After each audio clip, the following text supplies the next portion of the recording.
Thinking back to some of the examples of groups we've seen so far, we've seen that the group Z with addition is a group, and the set R, the real numbers with addition, is also a group. But we also have that Z is a subset of R, and the operation on Z, the group Z, is the same as the operation on the group R, just restricted to Z. This sort of situation where you have a subset relationship between groups where the operations match up shows up quite a lot, and they are an example of a situation that we call being a subgroup. So the precise definition is as follows. Definition 31. Let's let G star be a group and H a subset of G. If H star is a group, then we say H is a subgroup of G. So it's a subset of G that is itself a group under the same operation. And we write that H is subgroup of G. So we use the less than or equals to symbol here. It shouldn't cause any confusion typically, because individual numbers aren't groups. And we want a notation that says something more than just being a subset of it. So H is a subgroup of G, uses the same symbol as less than or equal to. If we write H is strictly a subgroup of G, then that means that H is a subgroup of G and H is not equal to G. So any group is, of course, a subgroup of itself, fairly trivially, but a proper subgroup can be denoted using the strict inequality notation. There's one subgroup that always exists, or there are really two. There's the whole group itself, as mentioned, but there's also the trivial subgroup. The trivial subgroup of G is just the set containing the identity. Turns out that the set containing only a single element is itself a group under the operation of G. So this is what a subgroup is, and we've seen lots of examples. So expanding on the example that we had up above, we have that Z with addition is a subgroup of the set of rational numbers with addition, which is a subgroup of the set of real numbers with addition, which is a subgroup of the set of complex numbers with addition. And because none of the sets Z, Q, R, and C are equal to each other, we can actually use the strict notation here to say that each of these is a proper subgroup of the next one. Let's see some more examples. Let's look at the set which will denote NZ, where n is some positive integer. And this is going to be the set 0, n, 2n, 3n. Basically, it's all the multiples of n. Or in other words, it's what you get if you multiply n by each one of the elements of Z. This itself is a subgroup of Z with addition. We can see this because if I take two numbers that are multiples of n and I add them together, I get another multiple of n. So this set is closed under addition, and it satisfies associativity. It has an identity of 0, and it has inverses, because if 3n, for instance, belongs to this set, then negative 3n also belongs to this set. So this is an example of a subgroup. Another example is we can take the special linear group. So the special linear group is a subgroup of the general linear group. So remember that that GL2R is the general linear group on R of order 2, and it's the set of all 2 by 2 matrices with non-zero determinant. SL2R is the set of 2 by 2 matrices with determinant 1, with determinant exactly equal to 1. So SL2R is definitely a subset of GL2R, but it turns out to also be a subgroup. It is itself a group under the operation of matrix multiplication.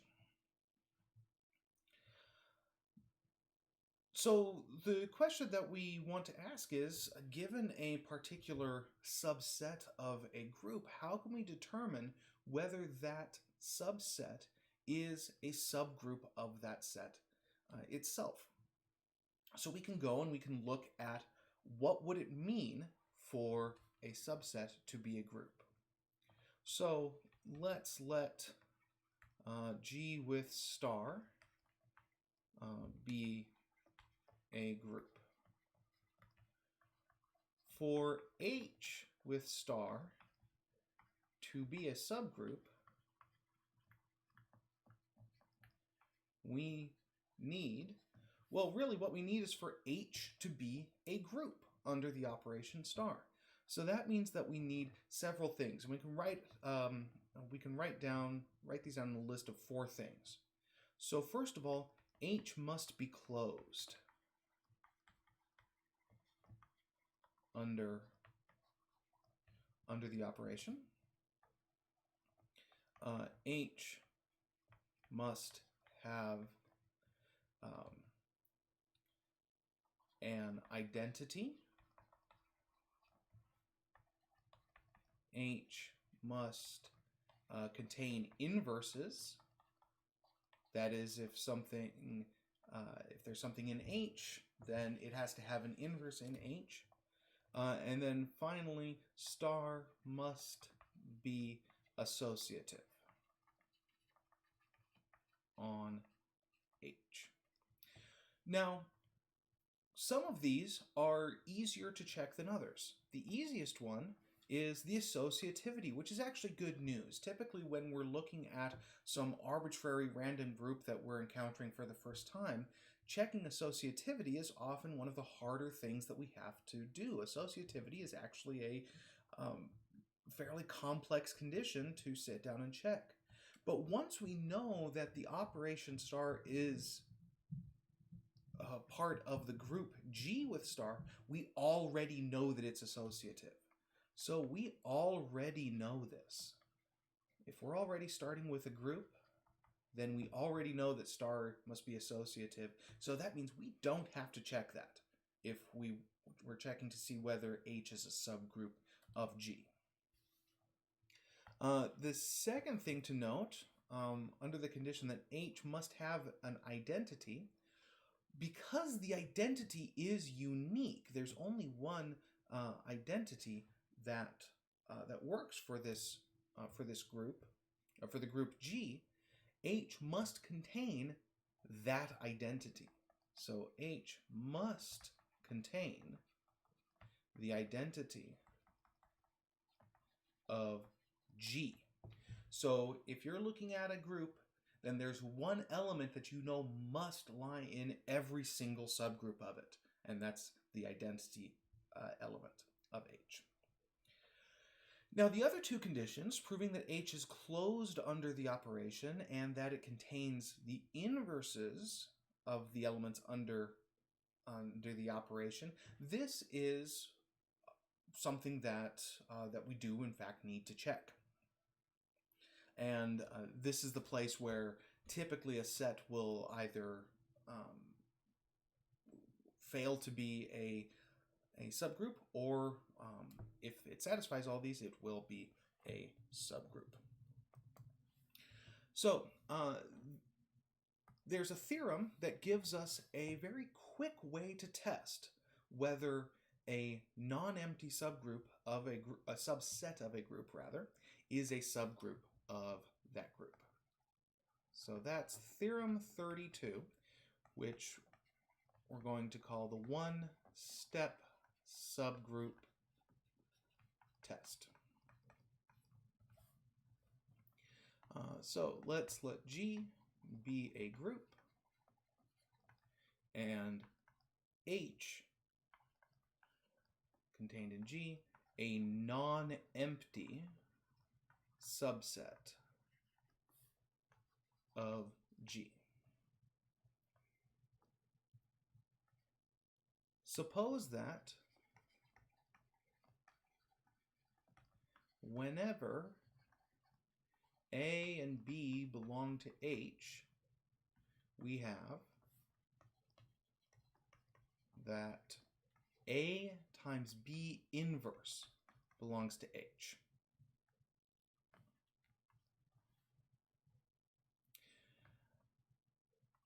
If this is the case, then H is a subgroup of G. So there's one thing we need to check. Well, one main thing and one piece right at the beginning. So the first thing that we do have to check is that H is a non-empty subset of G. We need to make sure that there's something in our set to look at. This is usually not a difficult part of the process, and so we're going to say there's really only one step to testing for a subgroup here. Once you know that your subset is non-empty, you need to check that for any A and B and H, we have that the product A times B inverse belongs to H. If those two things occur, then that means that H is in fact a subgroup of G. So let's prove this. We need to show that H has an identity inverses and is closed under multiplication, since I'm writing the operation as multiplication.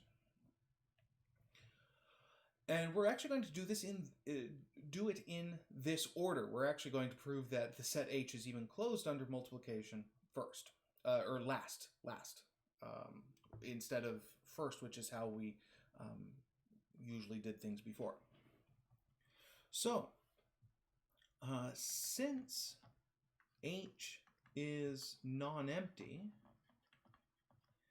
there exists some element X that belongs to H. There's something in H because H is non-empty. Therefore,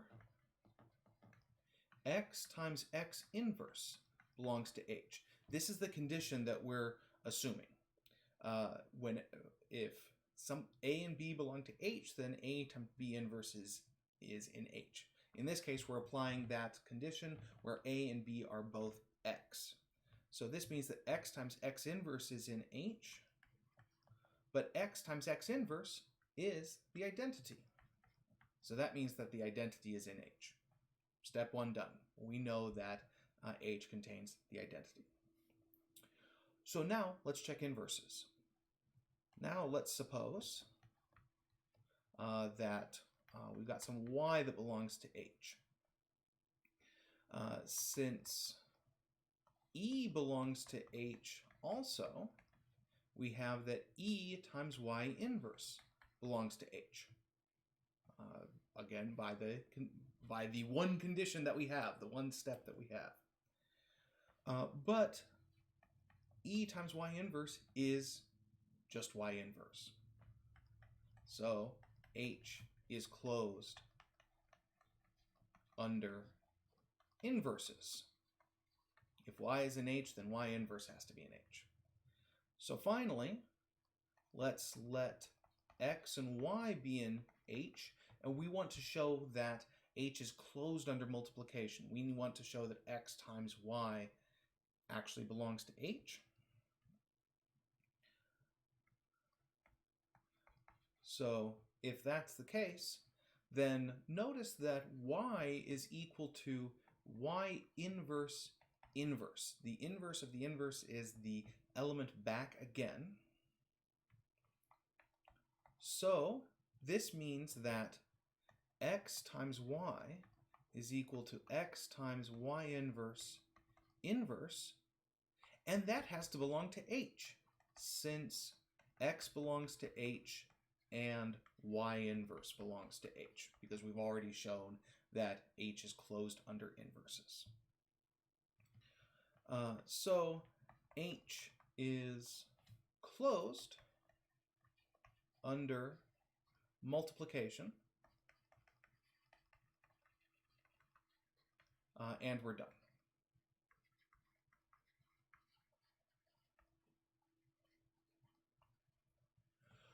So this one-step subgroup test is the standard way that we're going to use to test whether a subset is a subgroup of a given group.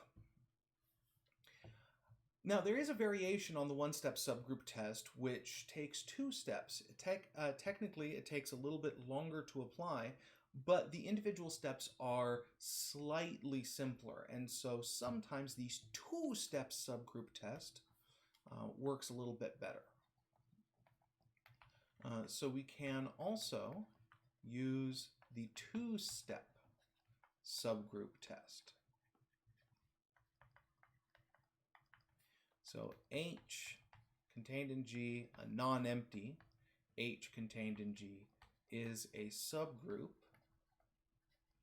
if H is, first of all, closed under the operation. That is, if X and Y belong to H, then X times Y belongs to H, and closed under inverses. If X is in H, then X inverse is in H. So we have 2 different tests that we can use, the one-step subgroup test or the 2-step subgroup test. Let's do a couple of examples where we use them in order to show that certain subsets of a group are a subgroup. So let's let G be an abelian group, and let's let H be the set of all perfect cubes in the group. So it's the set of all elements of the form x cubed, that where x comes from the group G. We claim that H is a subgroup of G. We're going to use the one-step subgroup test, but we do always have to make sure that H is non-empty first. And usually, the way to do that is to show that the identity belongs to H. If H is a subgroup, we know it is going to contain the identity, and usually it's easy to prove that the identity element of your group belongs to a potential subgroup. It doesn't have to be that way, but it usually is. So since the identity cubed is equal to the identity, this tells us that the identity E belongs to H. So the identity is the perfect cube of something, namely itself, and therefore E belongs to H. So in particular, this means that H is not the empty set, which is good. So now let's let A and B belong to H. We want to show that AB inverse belongs to H. So let's think about what we know. We know that A and B belong to H, and H consists of all elements of the group that are the cube of something. So what we know is that there exist X and Y in G such that A is equal to X cubed and Y is equal to, B is equal to Y cubed. And we know this because A and B belong to H. This is what all the things in H look like. They look like the cube of something. Therefore, we have that A times B inverse is equal to X cubed times Y cubed inverse. Now this we can rewrite as X cubed times Y inverse cubed. This technically takes a little bit of work, but exponents on a single element of the group work in the normal version of in the normal way that exponents do, and therefore if I've got y cubed to the -1, that's exactly the same as if I took y to the -1 cubed, or y inverse cubed. Now this is xy inverse cubed. So this shows me that A times B inverse is equal to X times Y inverse cubed, which belongs to H, because H contains all of the elements of the group G that are cubes of something. So by the one-step subgroup test, Theorem 32, H is a subgroup of G. Now, let's be careful here. If I just went through this and if I had removed one word out of this problem, I would have made a significant mistake. Where did we use the fact that G is an abelian group? I made that assumption at the beginning of the example. I didn't explicitly ever say something like, well, x times y is equal to y times x. But what I did is I used it here. This step where I take exponents on a couple of different terms that are multiplied together and I group them all up into a parenthesis here, this only works when the group is abelian.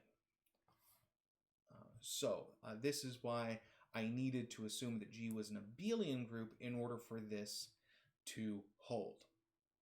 If G was not an abelian group, then it might be the case that if I take the product of two perfect cubes, maybe I don't get a perfect cube anymore.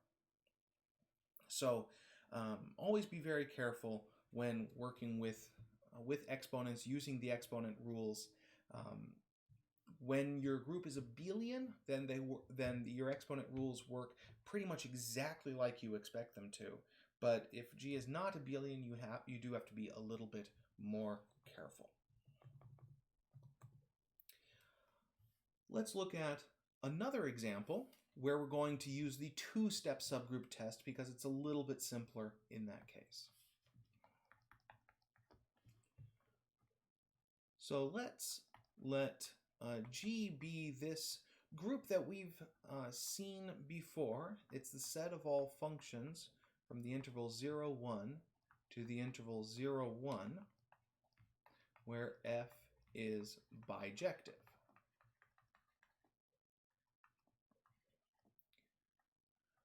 With composition as the operation.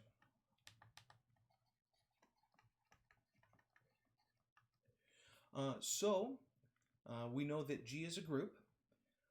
Now I want to fix some alpha in the interval 0, 1, and I want to let H be the set of all elements in the group G such that f of alpha equals alpha.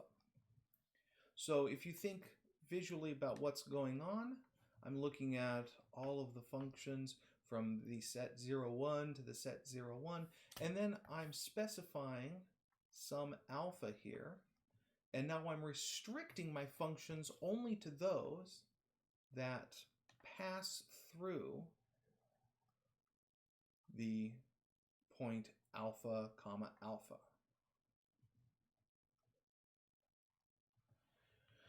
And so obviously this is very restrictive.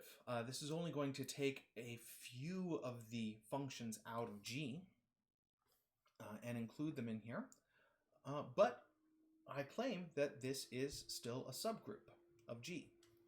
So there are a few things that we have to check. First of all, we need to check that H is non-empty, that there is at least one function that takes alpha to alpha in G. Once again, the identity element is what works for us. So we want to note that the identity function on the interval 0, 1, when applied to alpha, gives you alpha back, because the identity takes any element and sends it to itself. So this means that the identity element on 0, 1 belongs to H. So H is not empty. Now we're going to use the two-step subgroup test. We're going to show that H is closed under composition and it is closed under inverses. So let's show H is closed under composition. The way we do that is we want to let F and G belong to H, and we want to show that their composition belongs to H. We want to show that F composed with G belongs to H. So in order to show that something belongs to H, we need to show that it satisfies this condition, that when you apply it to alpha, you get alpha back. So let's do that. Let's take the function fg and apply it to alpha. By definition, this is the number f of g of alpha. Now, g belongs to h. And so since g belongs to h, that means that g of alpha is equal to alpha. So g of alpha is alpha here. And then f of alpha, we can do the same way. We've assumed that f belongs to h, and therefore f of alpha is also equal to alpha. So what we've shown is that the function f composed with g, when applied to alpha, gives you alpha back. Therefore, fg satisfies the condition to be inside h. So now, let's show that h is closed under inverses. So let's let f be in h so that f of alpha equals alpha. But whenever you know that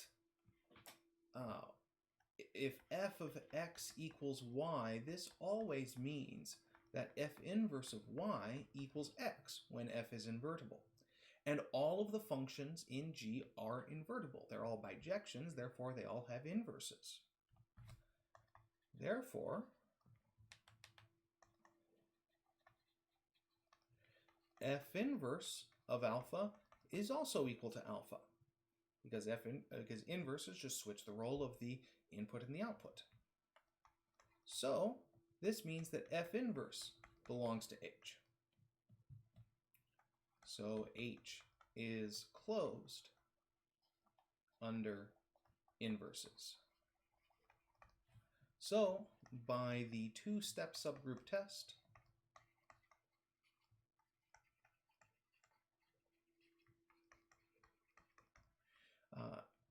H is a subgroup of G. So these are the standard ways that we go about proving that a given subset is a subgroup of the group that we started with.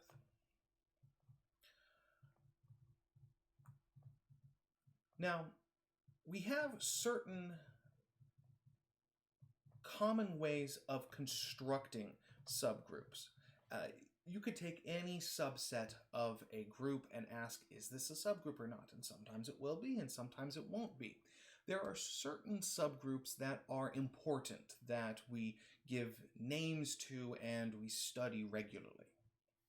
So let's look at some standard subgroup constructions.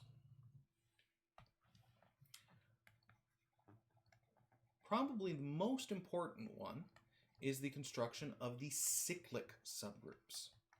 So let's let G be a group, and let's choose some element of G. It can be any element of G that we like. The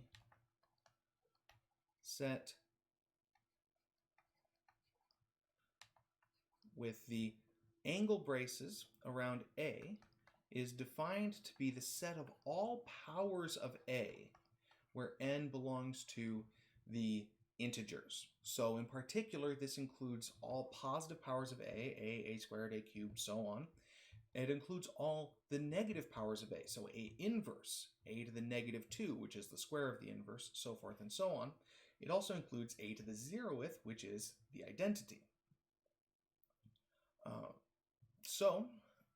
We claim that this is a subgroup of G. The proof of this pretty much comes from the fact that Z itself is a group. So we have that A belongs to this set bracket A. So that means that bracket A is not empty. And then if, let's say, X and Y belong to bracket A, then there exist M and N in Z such that X is equal to A to the M and Y is equal to A to the N. This is what we are going to use all the time when we talk about this kind of subgroup. Any element of this subgroup can be written as some power of A, or as some multiple of A if we're writing things down additively. Therefore, if we want X times Y inverse, if we look at X times Y inverse, that's equal to A to the M times A to the N inverse, which is A to the M times A to the negative N. And when we multiply the same element together with two different exponents, the exponents add as normal. So we get A to the M minus N. But M minus N is itself an integer. M and N were both integers, so their difference is certainly an integer. And therefore, this belongs to the set bracket A. So this means that set bracket A is a subgroup of G by Theorem 32, the one-step subgroup test. This is so important, this set is so important that we have a few different terms that we use to talk about it. The subgroup here is called the cyclic subgroup generated by A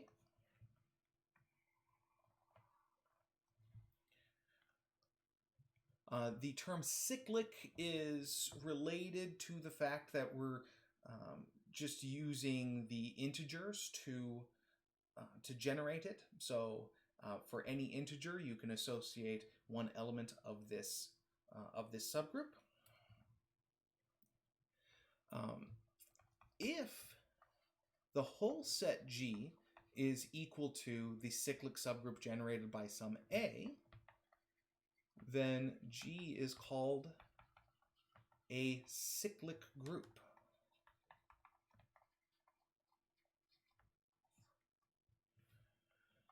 And A is called a generator of G.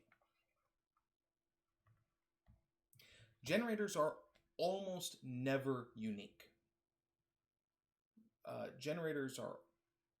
There are almost always multiple generators, sometimes many generators for a given cyclic group.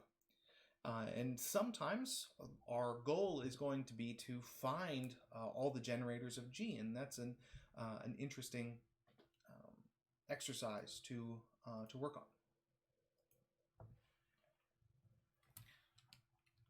So let's see a couple of examples of cyclic subgroups and cyclic groups.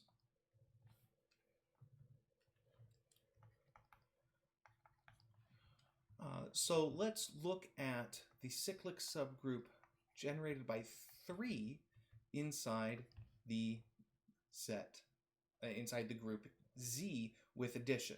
Now, because we're using addition, we're going to be looking at multiples of 3 rather than powers of 3. So the cyclic subgroup generated by 3 is going to be the group consisting of 3, 6, 9, 12, etc., etc., all the multiples of it, all the positive multiples. We're going to get the identity, which is 0 times 3, the inverse, which is negative 3, and then all multiples of the inverse as well.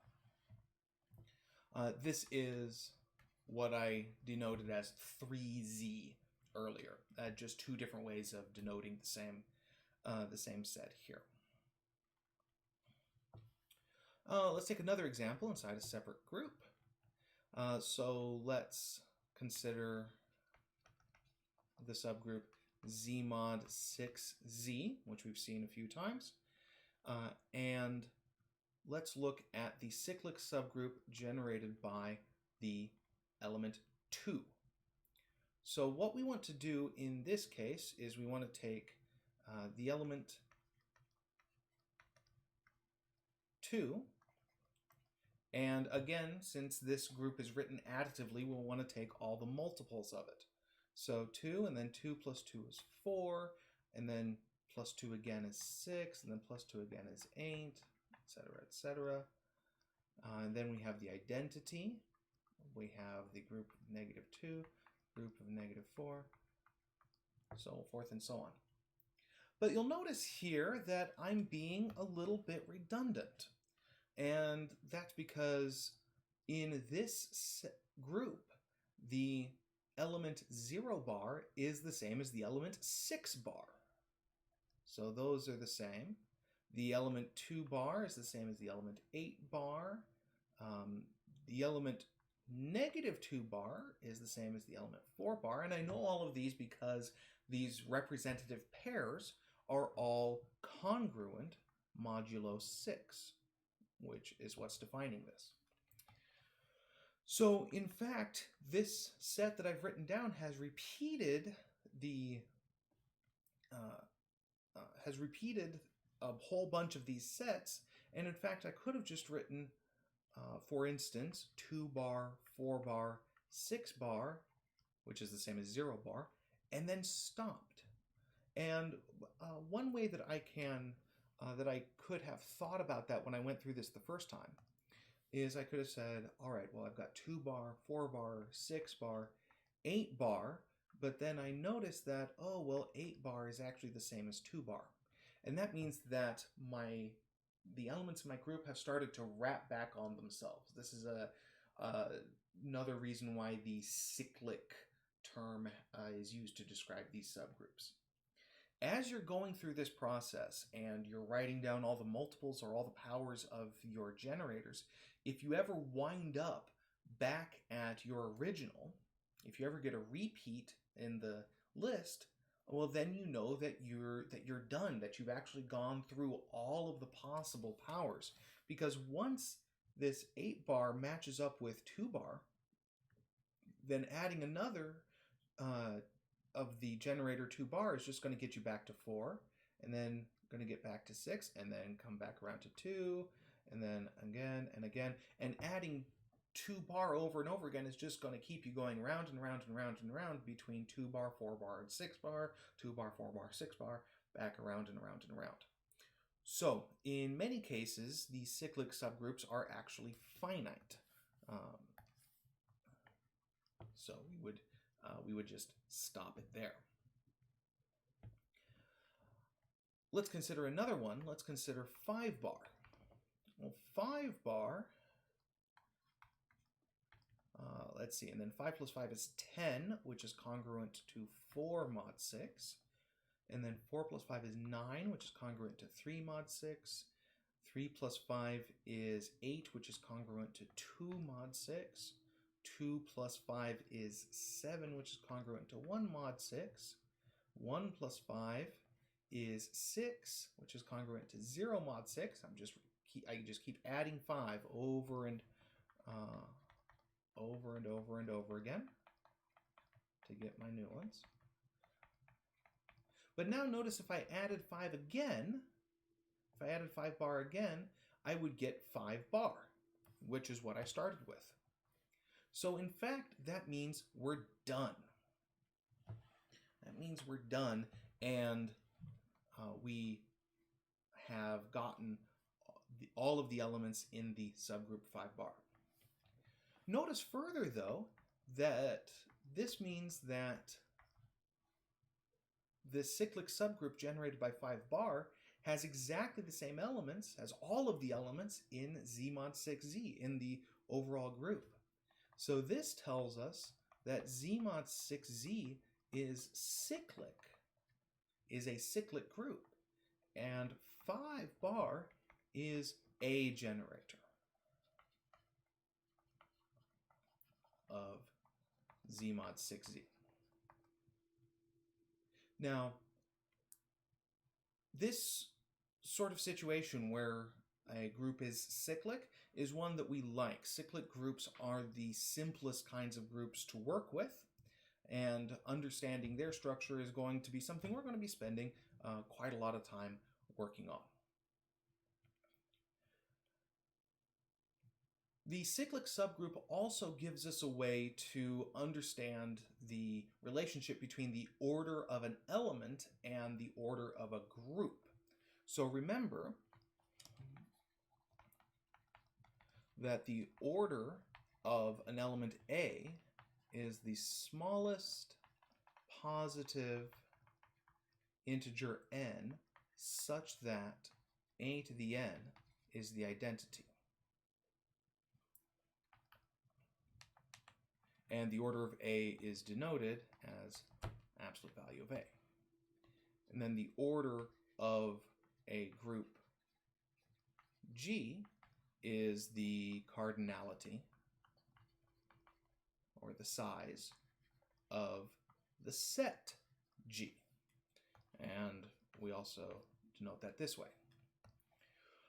So the justification for using the same term in the same notation for the order of an element and the order of a group comes from the following fact, which says that the order of an element A is equal to the order of the group, which is the cyclic subgroup, which is the cyclic group generated by A, the cyclic subgroup of G generated by A. Remember that a subgroup is itself a group. That's the whole point behind a subgroup. And so the order of the cyclic subgroup generated by A is the order of this group, and the order of A is the element order here. And the reason for this is not too hard to see, because if I look at the set generated by A, and I just start listing things out, I get A squared, A cubed, blah, blah, blah, blah, blah. But if eventually I get to A to the n, which is the identity, where n here is the order of A, then if I took A to the n plus 1, A to the n plus 1 would just be A to the n times A, and A to the n is the identity. So A to the n plus 1 would just be A to the n plus 2 would just be A squared, and we've already got those. We already listed A and A squared in the group, and in fact we're just going to keep repeating ourselves. And so we can see that the total number of elements in this group is this n value, but this n was defined to be the order of A. So the order of the cyclic subgroup generated by A and the order of the element A are equal, which justifies using those terms. So cyclic subgroups are standard subgroups that we want to work with. There are two other constructions of subgroups that are only really relevant in non-abelian groups, but in those cases they are very important. So let's look at definition 35. The center of a group G is the set. Well, first of all, we denote it Z of G, and it's the set of all elements A in G such that for all x in G, AX equals XA. In other words, it's the set of elements of G which commute with all other elements of G. Now, of course, if G is abelian, then the center of G is just G itself. G is equal to its center because everything in G will commute with itself. With everything else, rather. But if G is non-abelian, then this subset Z of G could be quite a bit smaller. However, there's always going to be something in Z of G. In all cases, we always have something that lies in Z of G, and that's the identity element. The identity element belongs to the center of G.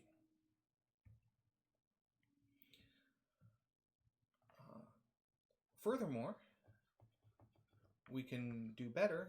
Theorem 36 says that if G is a group, then Z of G is a subgroup of G. So let's see how this goes. We're going to use the one-step subgroup test again. We saw above that E is in Z of G, so that means that the center of G is non-empty. So let's let A and B belong to Z of G. This means that A and B commute with all elements of G. And what we want to show is that if we take AB inverse, then that also belongs to the center. In other words, that it also commutes with all elements of the group.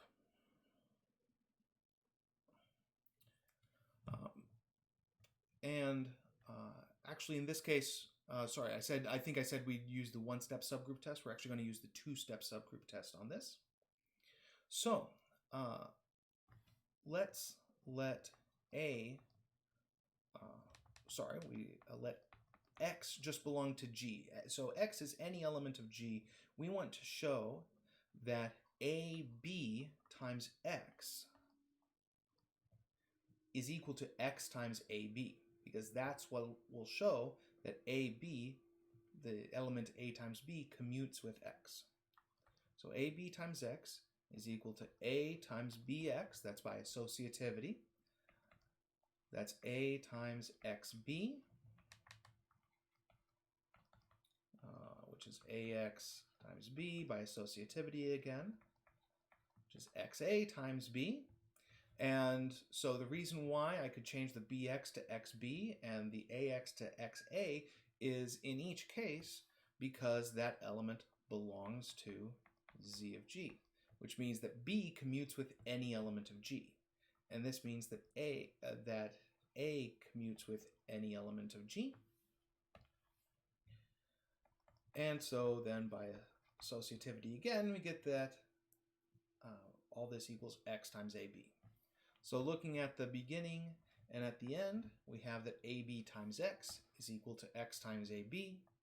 And so that means that AB belongs to Z of G.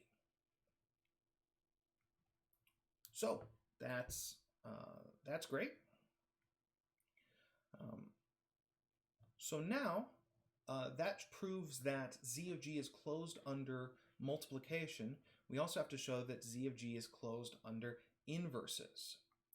So now let's let A belong to Z of G again, and let X belong to G, any element of G. So we know that AX equals XA. That's what it means for A to belong to Z of G. Now what we're going to do to this equation is we're going to multiply it on the left by A inverse,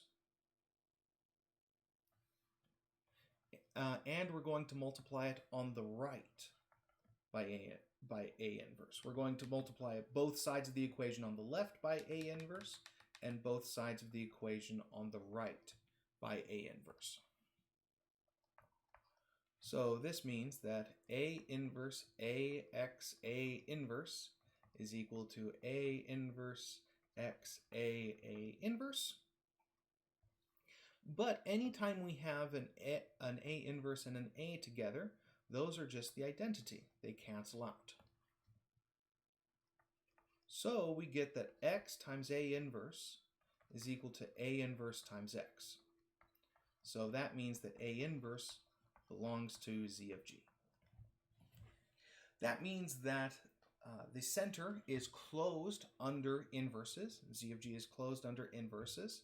And above we showed that it's closed under multiplication. And that means that it is in fact a subgroup of G by the two-step subgroup test. So this is one of the things that we can do is we can construct the center of a group. Now in general, determining the center of the group can take a little bit of work. Let's see an example. Let's find the center of GL2R. So remember, this is the set of all 2x2 matrices with non-zero determinants and entries in R. So to do that, we have that ABCD, the matrix ABCD belongs to the center of, I'll call this group G, if for every X, Y, Z, W in G, we have that ABCD times XYZW equals XYZW times ABCD. It's an element of the center if it commutes with every element of the group. So if it times any element is equal to that element times itself. Well, an equation of matrices can be worked out if you multiply these matrices on both sides and then set their corresponding entries equal to each other. We get the following. That means that for every x, y, z, w with xw minus zy not equal to 0, that is the determinant not equal to 0, we need the following 4 equations. We need ax plus bz is equal to ax plus cy, so that's matching up the 1, entry in the left matrix in the equation above with the 1, entry in the right matrix on the right side of the equation above. And then we have that ay plus bw is equal to bx plus dy, cx plus dz equals az plus cw, and cy plus dw equals bz plus dw. Now, there are lots of variables floating around, but the thing that's going to be useful to us is the fact that we want these equations to hold for every x, y, z, and w we pick, as long as xw minus zy is not equal to 0. So, for instance, if we consider the equations, or if we consider the assignments of variables x equals w equals 0, y equals z equals 1, that means basically that we're asking for the matrix A, B, C, D to commute with the matrix 0, 1, 1, 0. If the matrix A, B, C, D belongs to the center, it has to commute with this matrix because it has to commute with all of them. So we can take, for example, these. And when we plug these in, we get some equations, and when we throw them in, we get that B has to equal C. Let's see, A has to equal D from the second line, and from the third line we have that D has to equal A. From the fourth line we have that C has to equal B. So of course we got some redundancy here, but we can tell already that if any matrix in the center has to have A equals D and B equals C. So the only matrices that could possibly work here would be of the form A, B, B, A. But that's not all.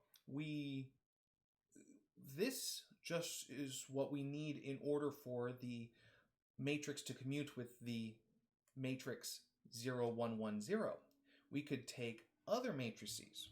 So for instance, what if we asked for the following, to commute with the matrix 1, 1, 1, 0, that's with x equals y equals z equals 1, and w equals 0. This is going to imply that we have that A plus B equals A plus C, A equals B plus D, C plus D equals A, and C equals B. Now, if we combine these together, we can get some interesting things out of it. So first of all, the first line here, A equals B equals A plus B equals A plus C. We can cancel those A's and we can get that, oh, B has to equal C. Well, we actually already knew that. But then we get that A has to equal B plus D, but we actually already know that A equals D. So if A equals B plus D, but A is equal to D, that means that B has to be 0. And if C plus D equals A, but we already know that A equals D, then that means that C has to be equal to 0. So that means that now our matrix, in order for our matrix to commute with both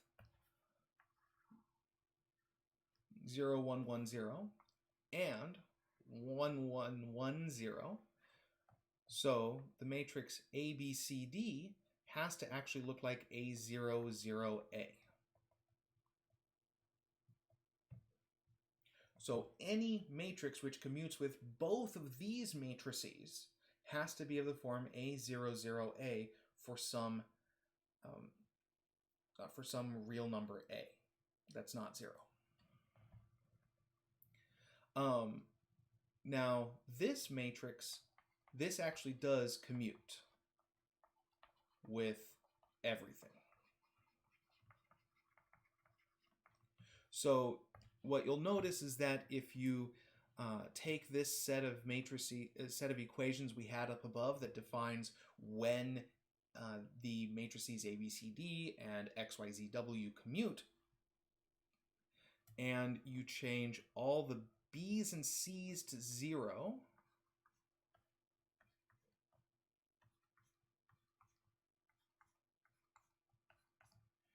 and you make A and D equal to each other, then you get true equations in all four spaces.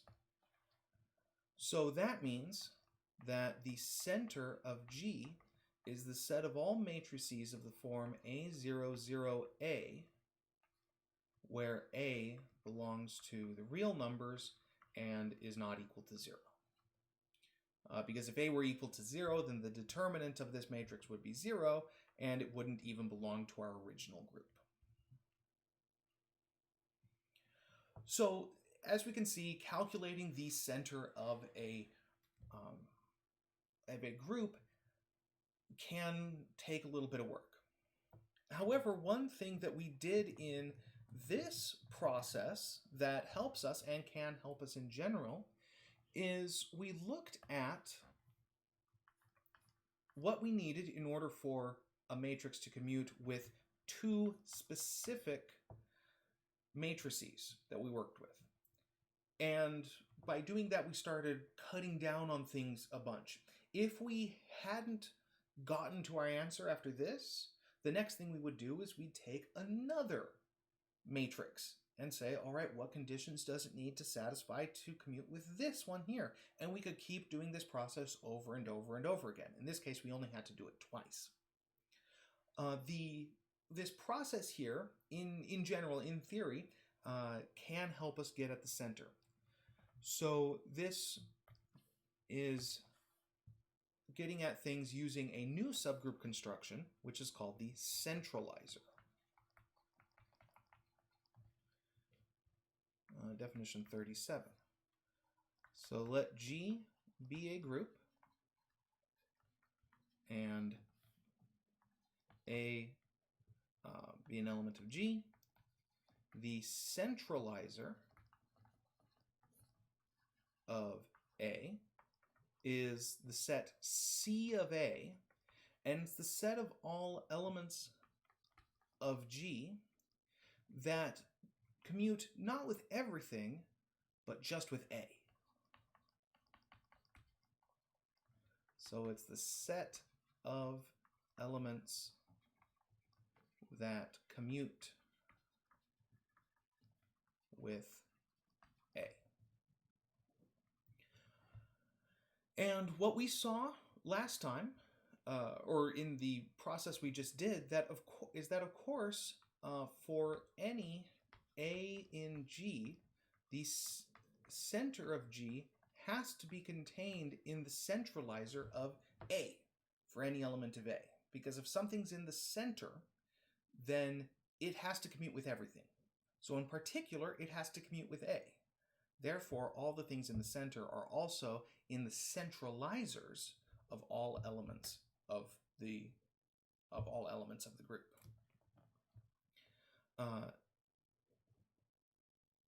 And in fact, the center, it's not too hard to show that the center is actually the intersection of the centralizer over all elements of G. Now, what we found in the previous example is that we actually didn't need to intersect the centralizers of all elements of the group in order to get to the center. We actually just intersected the centralizers of 2 of them. And so it's an interesting question in computational algebra to determine, okay, well, if I want to calculate the center of this group, how many centralizers do I need to compute and intersect all of them in order to get to the center itself? And this is, of course, a very difficult question to answer in general. So we'll leave with the last theorem, Theorem 38, which says that for each A in G, C of A is also a subgroup of G. So in fact, we have that the center is a subgroup of the centralizer, which itself is of each element, which itself is a subgroup of the whole set, the whole group. And these chains of subgroups that we get can give us a lot of information about the structure of the group itself, but that's going to have to wait for a later